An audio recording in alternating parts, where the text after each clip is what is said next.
자, 이번 시간에는 수열의 극한의 변형에 대해서 한번 알아볼까 합니다.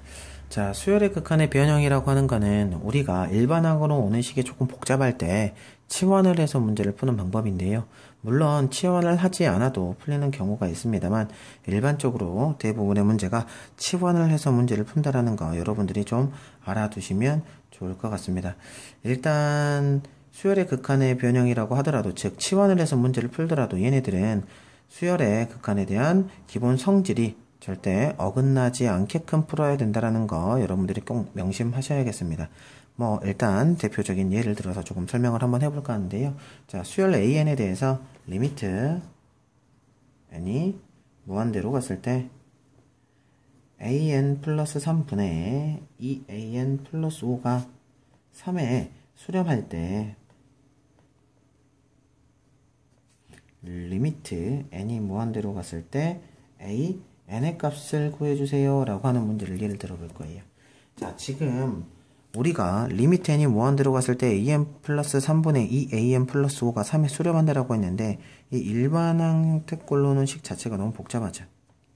그래서 이놈을 우리가 bn이라고 치환을 하게 되면 리미트 n이 무한대로 갔을 때 bn은 3에 수렴한다라고 얘기를 할 수가 있습니다. 그런데 내가 구하고 싶은 거는 리미트 n이 무한대로 갔을 때 an의 값이죠. 그렇다면 bn이 3에 수렴하므로 an을 bn 형태꼴로 바꿔주게 된다면 요놈을 대입해서 문제 풀어줄 수 있겠지요. 자, 그래서 우리가 이 an을 bn으로 한번 표현을 한번 해볼까 합니다. 그러면 bn이 an 플러스 3분의 2an 플러스 5이므로 an을 bn으로 표현하기 위해서 식을 조금 변형을 할 거예요. 양변에 an 플러스 3을 곱하게 되면 an bn 플러스 3배의 bn 플러스 2an 플러스 는 2an 플러스 5가 되고요. 모든 a를 좌변 나머지를 우변으로 이항시켜주게 되면 an bn 마이너스 2는 5 마이너스 3 bn이 됩니다. 그쵸? 자꾸 틀리네요. 자, 그래서 양변을 bn-2로 나누게 된다면 an은 bn-2분의 5-3 bn이 되겠죠. 그래서 우리는 식 자체를 다시 새롭게 한번 쓸 수가 있습니다. 리미트 n이 무한대로 갔을 때 an이라고 하는 놈은 리미트 n이 무한대로 갔을 때 an이 bn-2분의 5-3 bn이 되죠. 그럼 잘 봐요. bn이 지금 3에 수렴하고 있어요. 그쵸? 그러면 bn 수렴하고요. 5와 2는 n이 아무리 무한대로 가더라도 각각 5와 2에 수렴하는 거 맞죠? 그래서 기본 성질을 그대로 이용할 거예요. 그러면 얘는 리미트 n이 무한대로 갔을 때 bn 마이너스 리미트 n이 무한대로 갔을 때 2를 빼준 것 분의 리미트 n이 무한대로 갔을 때 5 마이너스 리미트 n이 무한대로 갔을 때 3bn이라고 쓸 수 있거든요. 근데 그걸 매번 쓰기가 시간이 너무 많이 걸리기 때문에 바로 연산을 할 거예요.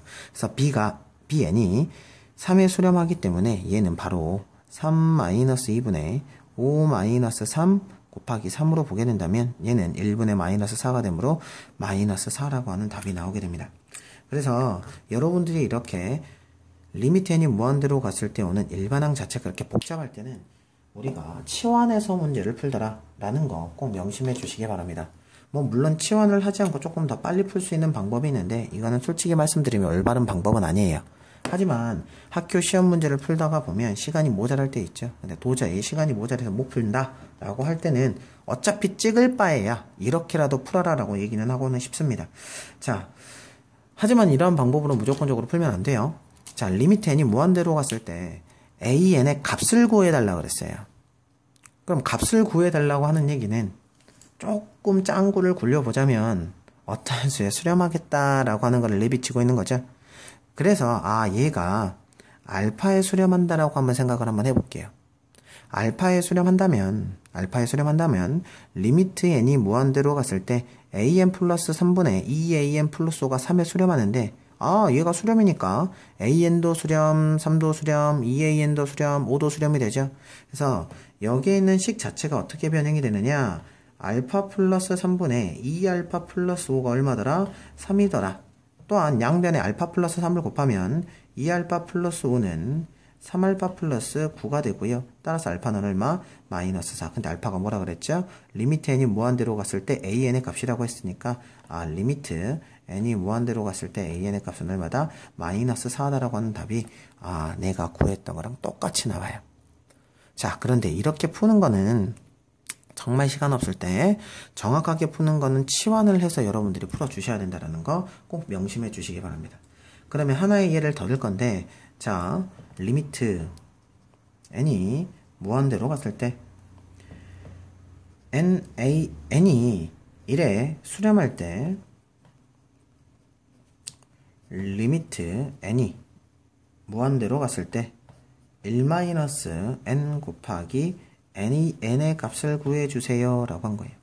그러면 우리가 알고 있는 an이 아니라 n을 곱한 an이 왔기 때문에 얘 또한 간단한 식은 아니더라. 그래서 얘를 역시나 bn으로 치환을 하게 되면 리미트 n이 무한대로 갔을 때 bn은 1에 수렴한다 라고 쓸 수 있고요. 또한 bn이 n이므로 an은 뭐더라? n분의 bn이더라 라고 이렇게 표현이 되죠. 따라서 내가 구하고 싶은 리미트 n이 무한대로 갔을 때 1-n 곱하기 n은 리미트 n이 무한대로 갔을 때 1-n 곱하기 n분의 bn이 됩니다. 그럼 이 식을 조금 다르게 한번 써보자면 리미트 n이 무한대로 갔을 때 어차피 둘에 대한 곱이기 때문에 얘는 n분의 1-n 곱하기 bn으로 써도 상관이 없죠.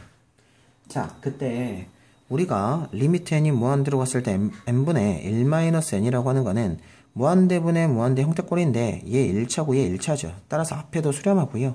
bn 또한 1에 수렴하고 있습니다. 그래서 기본 성질에 의해서 얘가 쪼개어 쓸 수 있다라는 거죠. 그래서 리미트 n이 무한대로 갔을 때 n분의 1-n 곱하기 리미트 n이 무한대로 갔을 때 bn으로 쓸 수 있는 거고요. 1차분의 1차이기 때문에 개수의 b로 연산을 하면 얘는 마이너스 1이 되고요. 얘도 얼마? 1이 돼서 내가 원하는 값은 얼마더라? 마이너스 1이더라 라고 이렇게 구할 수가 있습니다. 이해가십니까? 자, 이렇게 문제를 풀 수도 있지만 물론 여러분들이 여기까지 생각이 된다면 다른 방식으로 하나를 더 풀 수가 있어요. 어떤 방식이냐? 말 그대로 식만 변형해서 풀 겁니다. 식만. 자, 이 식을 간단하게 변형을 할 건데 어떤 형태꼴로 변형을 할 거냐? 리미트 n이 무한대로 갔을 때 n배의 an이 1에 수렴한다라고 했기 때문에 이 n배의 an이 들어가게끔 조금 바꿔볼 거예요. 그럼 봐요. 리미트 n이 무한대로 갔을 때 1-n 곱하기 an이라고 하는 거는 리미트 n이 무한대로 갔을 때 자, n분의 1-n 곱하기 n배의 an이라고 하더라도 본래의 기존에 있던 식하고 다름이 없죠. 즉 n이 약분이 되기 때문에 자, 이때 얘는 1차 무한대분의 1차 무한대이기 때문에 얘는 수렴할 거고요. 앞에서 n배의 an이 1에 수렴한다라고 했기 때문에 얘 또한 수렴이죠. 그래서 기본 성질에 의거해서 얘도 어떻게 할 수 있더라? 찢었을 수 있더라. 그래서 n1-n 곱하기 리미트 n이 무한대로 갔을 때 n배의 n이 되기 때문에 얘가 역시나 최고차항의 개수의 b니까 얼마? 마이너스 1. 그리고 얘가 어디에 수렴해? 1에 수렴해서 얘도 얼마더라? 마이너스 1로 나오더라. 자, 그런데 우리가 원하는 식 형태꼴로 이렇게 쉽게 바꿔주기가 생각보다 어려워요. 그래서 웬만하면 뭐해서 풀자? 치환해서 풀자. 이거를 여러분들이 꼭 잘 생각해 주셨으면 감사할 것 같습니다.